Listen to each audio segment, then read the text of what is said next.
Muy bien, buenas tardes amigos de YouTube.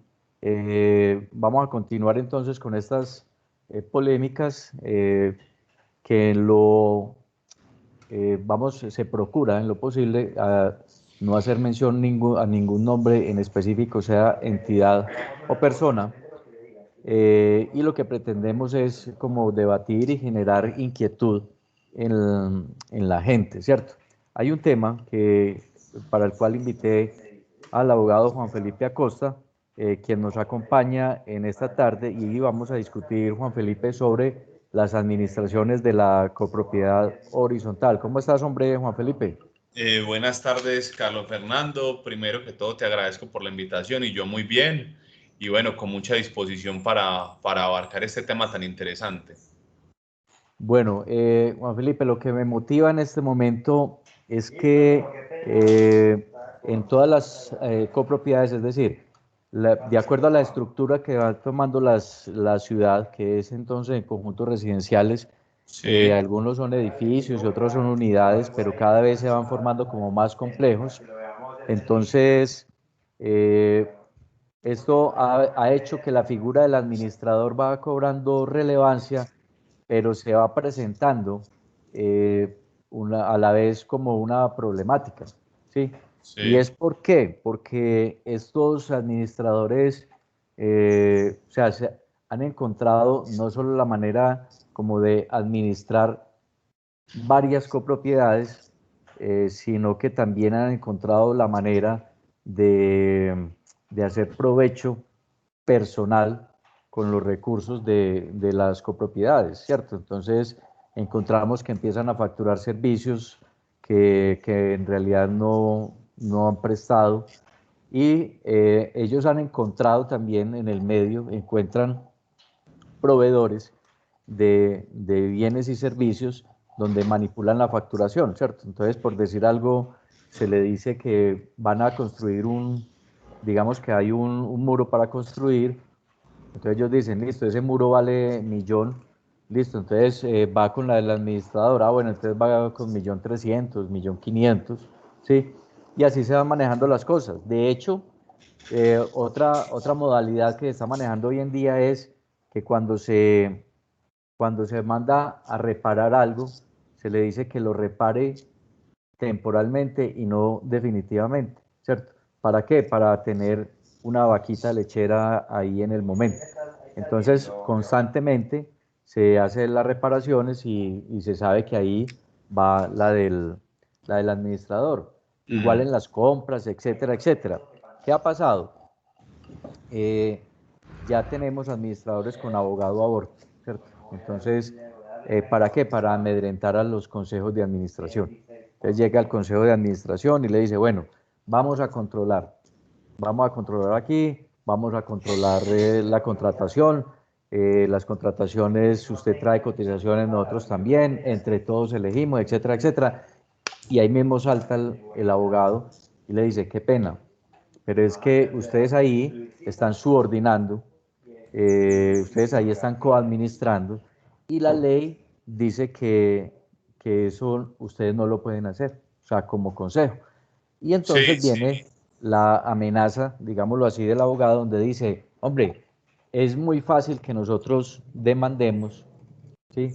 Y ya entonces entraríamos a cobrarle a la copropiedad, y la copropiedad después a ustedes. ¿Por qué? Porque por los hechos que están haciendo.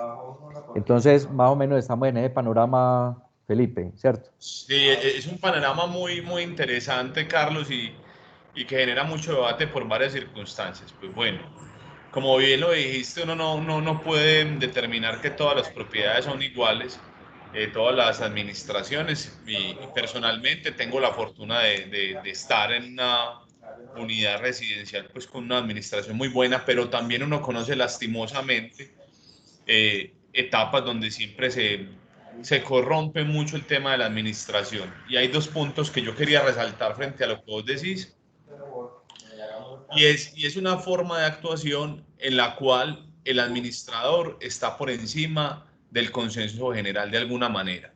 Yo te quiero leer la norma y así pues lo vamos a establecer más fácil. Esa es la ley 675 en el artículo 55, Dice que el Consejo de Administración le corresponderá tomar las determinaciones necesarias en orden a que la persona jurídica cumpla sus fines de acuerdo con lo previsto en el reglamento de propiedad horizontal.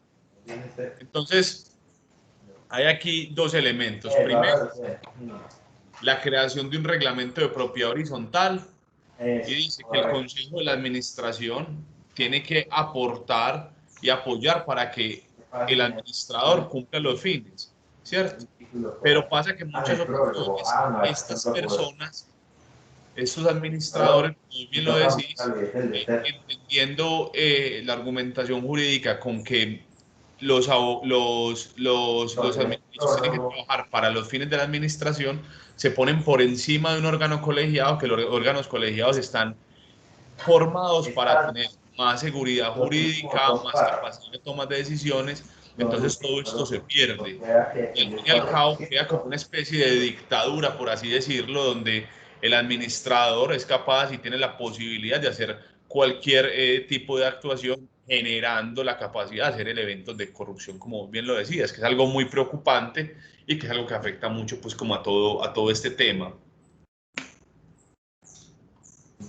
Bueno, sí, más o menos me queda claro respecto a la figura que crea la ley 675 con respecto al administrador. Ahora, yo he hecho una propuesta, sin ser abogado, he hecho una propuesta que no sé hasta dónde podamos, se pueda incursionar en eso. ¿Por qué? Porque se presentan dos cosas en esto. Uno, cómo borrar la subordinación. Dos, cómo hacer que el contrato, mejor dicho, que la prestación del servicio sea más personal, porque es que yo como administrador puedo coger 10 unidades y a cada unidad le nombro un representante, ¿cierto? Yo digo, no, el representante mío es ese. ¿Por qué? Porque es una prestación de servicios. Entonces, el hecho es yo prestar el servicio y lo estoy prestando por medio de alguien, que yo respondo por eso, pero alguien presta el servicio. Yo me he atrevido a hacer de pronto una propuesta, y es, hombre, convirtamos ese contrato de prestación de servicio, convirtámoslo monetariamente a un contrato laboral, y hacemos el contrato laboral, ¿sí? Y entonces ya ahí él no va a poder alegar subordinación.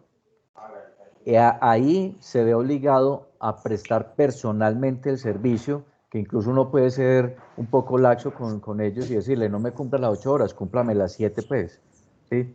Pero es personal el servicio, y al quitar esa figura de la subordinación, ya el Consejo tranquilamente puede hacer un control, que es que el control le conviene a toda la unidad, es decir, el control de gastos le conviene a todos porque hay una mayor transparencia.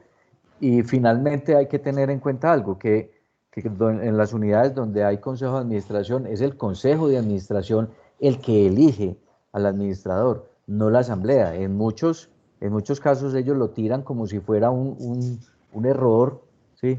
Y dicen, no, que me elija la asamblea y ustedes se libran de eso. No. ¿Por qué? Porque si lo eligió la asamblea, es la asamblea la que le debe revocar su contrato.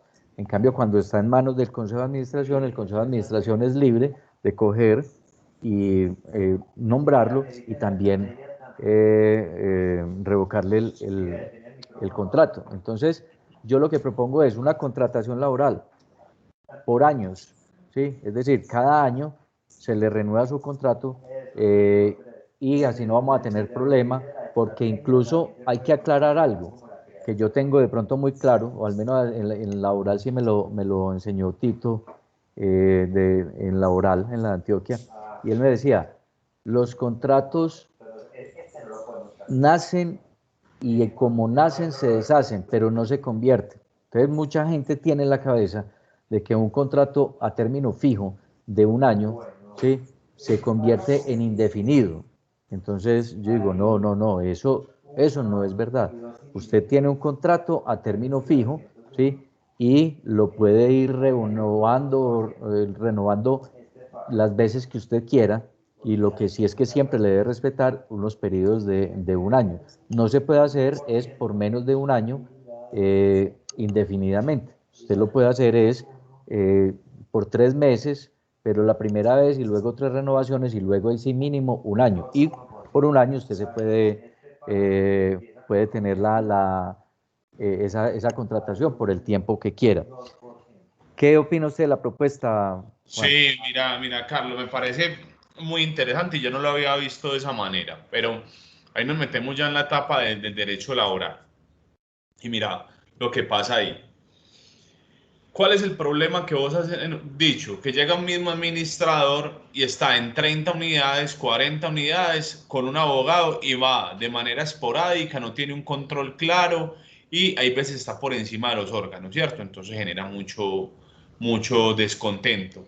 Y yo revisando, bien dijiste un principio del derecho privado, pero hay otro principio muy importante, que el contrato es ley para las partes.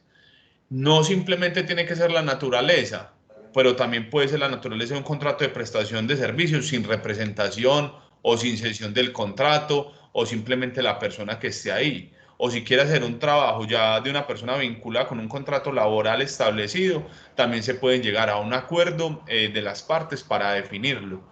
Y ya el derecho nos rige para eso, pero la necesidad surge de la unidad residencial. No es que la unidad se vaya a acoplar a lo que necesita el administrador. La unidad tiene que establecer unos elementos y conforme a eso hacer una contratación. Si mi unidad dice, es que yo necesito una persona que esté aquí 10 horas, 6 horas, 7 horas de disposición, que no me mande otras personas, la ley, el contrato sería ley para las partes. Entonces, conforme a eso, puede ser las necesidades, pueden valer un contrato de término indefinido, puede ser fijo, puede ser contrato como sea. Pero la cosa es que cumpla los requerimientos. Y yo como administrado me doy cuenta de que a mí no me sirve una persona que tenga 20, que veo falencias, entonces me toca modificar el contrato, me toca revisar, pero también es una responsabilidad que está en cabeza de la asamblea y como vos bien decías, del consejo de la administración, de decir, nosotros necesitamos esto, hagámoslo, porque es algo también muy inocente uno ver qué pasa en ciertas circunstancias y dejar todo así pues como al azar. Entonces yo pienso que especificar el contrato sería algo subjetivo, algo no tan trascendental, porque lo que sería importante en el momento sería acoplarse, yo tengo esta necesidad, yo soy el que pago, yo soy el que necesito esto y que el administrador que yo contrate sea conforme a eso. Ok, o sea, que usted, sí, o sea, le entiendo claramente, el consejo puede determinar las reglas del juego en el contrato, ¿sí? Es decir, mínimo deben ir tantas horas a la semana, debe ser una prestación personal del servicio, no puede delegarlo y debe tener ciertos requerimientos. Eso lo entiendo yo, ¿cierto? Ajá. Ok. Eso. Y cumpliendo pues con todos los términos. Si es contrato de prestación de servicio, entonces que no sea subordinado, que no tenga el tiempo, que haya una remuneración. Eso lo puede hacer así, cumpliendo unos elementos que están pactados debidamente conforme a la ley. Si es un contrato laboral, también, pues, o sea, es simplemente hacerlo. O sea, en un contrato de prestación de servicios también puedo yo establecer cuántas horas mínimo debe cumplir a la unidad. Dentro del objeto contractual justificándolo, sí. Es decir, yo necesito una prestación mientras no hayan unos elementos, mientras no sea subordinado, mientras no hay 3 elementos que lo constituyen, el horario, la subordinación y el tema de la remuneración. Ok, pero podría quedar más claro por decir algo. Lo que pasa es que eso depende del pago, pero por decir algo, si en su unidad le pagan 5 millones de pesos al administrador, usted puede decir, listo, entonces hagamos una cosa. No le va a pagar 5 millones de pesos por servicio, le va a pagar 3 millones de pesos como salario, a lo cual va a tener usted prestaciones sociales, seguridad social, aportes para fiscales, que la prestación social, mejor dicho, para saber en cuánto sale un salario de 3 millones de pesos con todo, se multiplica por 1.5, o sea que más o menos sería 4 millones y medio, y usted le podría decirle, esto le sumo un poquito más, o sea, usted va a recibir los mismos 5 millones de pesos, pero 3 como salario, y los otros 3 son con prestaciones y seguridad social. Sería factible totalmente. Y en un mercado como el colombiano con tanto desempleo, hombre. Y es más, se consigue, es decir, uno tanto en los dos contratos puede poner una política y es, hombre, mínimo debe ser o abogado, o contador o administrador de empresas, sí. ¿Por qué? Porque que no me vaya a venir alguien de pronto sin estudio o que no me vaya a venir aquí un preparador deportivo. Entonces, no, es que aquí no vamos a montar un INDER o que no me venga de pronto un médico, ¿cierto? No, necesitamos un perfil preciso para esto. Porque la Y, norma no establece las características del administrador, no ajá, establece un perfil, ¿cierto?